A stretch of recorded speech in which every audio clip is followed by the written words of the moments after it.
Indian products के boycott के बाद अब आपको एक ट्वीट सुनाने वाला हूं। यह ट्वीट है यमनी शेख अली अल जमाल का। इस ट्वीट में क्या लिखा है आपको इसका हिंदी ट्रांसलेशन करके बताते हैं। इसमें लिखा है, मैंने अपने सभी गैर मुस्लिम यानी हिंदू भारतीय कामगारों को बर्खास्त कर दिया है और उन्हें वापसी की टिकट के साथ उनका सारा बकाया सौंप दिया है और मैं भारत में बने सभी सामानों के लेन देन और खरीद फरोख्त को फौरन रोक दूंगा और यह मेरे ईमान का सबसे कमजोर तरीन जज्बा है। यमनी शेख अली अल जमाल। जिस शेख ने यह ट्वीट किया है उसका नाम है अली अल Jamal.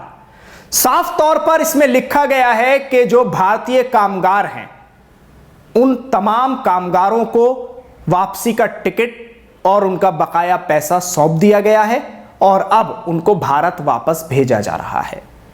Yemen, Qatar, Saudi, Kuwait, Iran और तमाम 10 के आसपास जो मुस्लिम देश हैं उन्होंने इस तरह की तमाम चीजें की हैं और अब आगे भी उसमें बढ़ रहे हैं।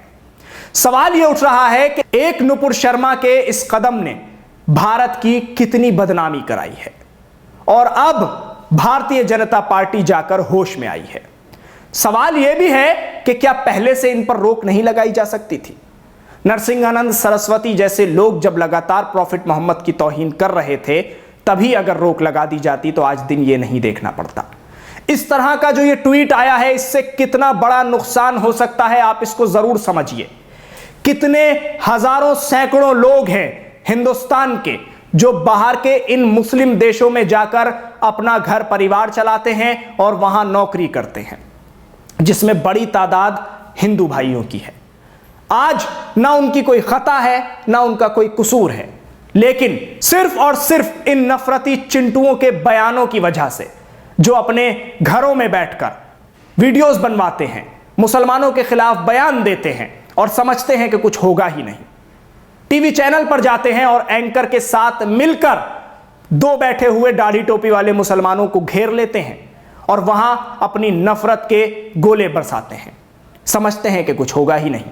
लेकिन रसूल अकरम सल्लल्लाहु अलैहि वसल्लम की शान में तौहीन बर्दाश्त नहीं की जाएगी, यह सीधे तौर पर तमाम मुस्लिम देशों ने कह दिया है और अभी सिर्फ और सिर्फ कुछ ही मात्रा में मुस्लिम देश सामने आए हैं जिन्होंने अपनी प्रतिक्रिया दी है और अपना विरोध दर्ज कराया है। अभी सभी मुस्लिम देशों ने ऐसा नहीं किया है, सिर्फ 10 से 12 देश हैं। पाकिस्तान की बात छोड़ दीजिए क्योंकि वो दुश्मन देश है, लेकिन चलिए अफगानिस्तान की भी बात छोड़ दीजिए क्योंकि वहां तालिबान है। लेकिन बात अगर इन तमाम देशों की कर ली जाए कि जिनसे रिश्ते लगातार बढ़ते जा रहे थे, आज कहां आकर खड़े हो गए हैं, हम किस मोड़ पर आकर खड़े हो गए हैं कि एक ट्वीट ऐसा आया है कि जिसने न जाने कितने परिवार अब ऐसे होंगे कि जिनको दहला दिया होगा, जिनको वापस भेजा जा रहा है, सामान का बाइकॉट किया जा रहा है भारत के। हमारी जीडीपी वैसे ही डाउन है और अब लगातार कहीं ना कहीं एक ना एक झटका दिया जा रहा है। कौन है इन तमाम चीजों का जिम्मेदार? क्या खुलकर आप बोल नहीं सकते कि वो नफरती चिंटू इन तमाम हालात के जिम्मेदार हैं कि जो 5-5 हजार रुपए के लिए टीवी चैनल्स पर बैठकर अपनी नफरत के जो गोले हैं वो बरसाते हैं और मुसलमानों के खिलाफ बोलकर अपनी रोटियां चमकाते हैं? उनकी सियासत ही सिर्फ इस पर निर्भर है कि वो कितने बयान मुसलमानों के खिलाफ देते हैं, कितने हजार बयान किसके हिस्से में आते हैं जो मुसलमानों के खिलाफ हो, कितने शब्द किसके हिस्से में आते हैं जो एक विशेष समुदाय को नुकसान पहुंचाते हो, टारगेट करते हो। लेकिन अब समझना होगा इस बात को कि रिएक्शन तो मिलता ही है और अगर यह बात नहीं समझ में आती है तो कहीं ना कहीं नुकसान तो उठाना पड़ रहा है और यह नुकसान भारतीय जनता पार्टी को नहीं, यह नुकसान देश को उठाना पड़ रहा है। किसकी वजह से आज देश का सर शर्म से झुक रहा है? कौन है वो लोग? आप कमेंट्स में उनके नाम लगातार लिखते रहिए। वो कौन लोग हैं कि आज जिनकी वजह से कतर, ईरान, सऊदी अरब, ये तमाम जो खाड़ी के देश हैं मुस्लिम देश हैं, आज वो तमाम बोलने पर मजबूर हैं और कहना पड़ रहा है कि माफी मांगे भारत। ये तमाम चीजें किसकी वजह से हुई हैं? कौन इन चीजों का जिम्मेदार है?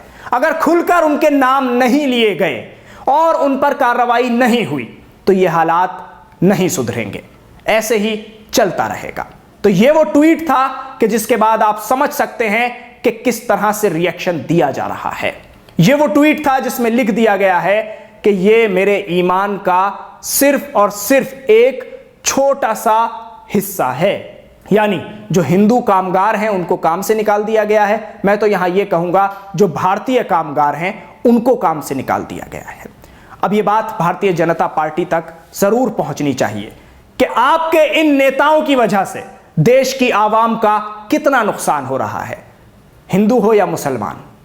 सोचना होगा तभी इस पर बात बनेगी, वरना इसी तरह से हालात बिगड़ते रहेंगे। ये नफरती चिंटुओं पर अगर लगाम नहीं लगेगी तो इसी तरह से देश का सर झुकता रहेगा। वो भारत के जिससे लोग सीख लेते हैं, हमारा वो भारत के जिससे लोग प्रेरणा लेते हैं, आज इन नफरती चिंटुओं की वजह से उसी भारत के राजदूत को ईरान बुला रहा है, उसी भारत के राजदूत को सऊदी अरब, कतर और ये तमाम देश बुला रहे हैं।